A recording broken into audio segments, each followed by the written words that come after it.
పరలోక రహస్యాలు, గడిచిపోయిన దినాల్లో ఉన్న రహస్యాలు మనకు తెలియజేయాలంటే ఆతృత కలిగి ఉంటాడు ఆయన. నా పిల్లలకి సంగతులన్నీ బోధించాలి, తెలియజేయాలనే తపన ఎక్కువగా ఉంటుంది ఆయనకి. వెలుగైనవాడు ఈ భూమి మీదకి వచ్చాడు, నిన్ను వెలిగించాడు. ఫస్ట్ అన్నాడు, నీవే లోకానికి వెలుగు, నువ్వు లోకాన్ని వెలిగించు. నేను అందుకే చాలా సభల్లో చెప్తాను, క్రైస్తవ్యం అంతా వెలుగులో ఉంది గాని ఇంకా క్రైస్తవ్యమే వెలుగు కాలేదు. ఎలా అవుతుంది మరి వెలుగు?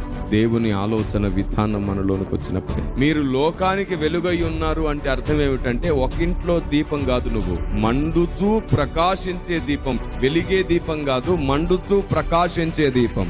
బాప్తిస్మం ఇచ్చి యోహానికి ఇవ్వబడ్డ అదే బిరుదు మనం పొందడానికి ఒకే ఒక్క అవకాశం ఉంది. యుగాలలోను తరాలలోను మరుగు చేయబడ్డ దేవుని ఆలోచన మనకు అర్థం కావాలి. దేవుని జ్ఞానం మనలో లేకపోతే మనకు పరలోకంలో ఎలాంటి విలువ లేదంట. సర్వసత్యము ఎవరిలోనికి వస్తుందో వాడు మండుచూ ప్రకాశించే దీపం అవుతాడు. కేవలం సత్యమైతే వెలుగుతావంటే. మండుచూ ప్రకాశించే ఈ దీపం ఆరిపోకుండా ఉండేటట్లు అచ్చు సువర్ణ తైలం కావాలి. నీవు నీ జీవితకాలం తలకిందులు తపస్సు చేసినా బంగారం తైలం నువ్వు సొంతగా సంపాదించలేవు.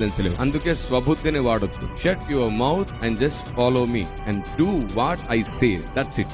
అంతకు మించి ఇంకేం చేయదు. ఇది పరిశుద్ధాత్మ దేవుని స్వరం. ప్రతిదీ ఇష్టంగా చేయడం చేతగాకపోతే నీ వల్ల దేవునికి నష్టమే ఎక్కువ గాని లాభం అస్సలు లేదు. రేపు పరలోకంలో దేవుడు అంటాడు, నువ్వెవరో నాకు తెలియదు, మొత్తం నీకు నచ్చిన అల్లరంతా చేసి వచ్చావు భూమి మీద, నాకు నచ్చింది చేయలేదు, అసలు నీకు నా ప్రణాళిక, నా ప్లానే తెలియలేదు, నువ్వెవరో నాకు తెలియదు అంటాడు. అలాంటి రోజు నీ జీవితంలోనికి రాకుండాను గాక.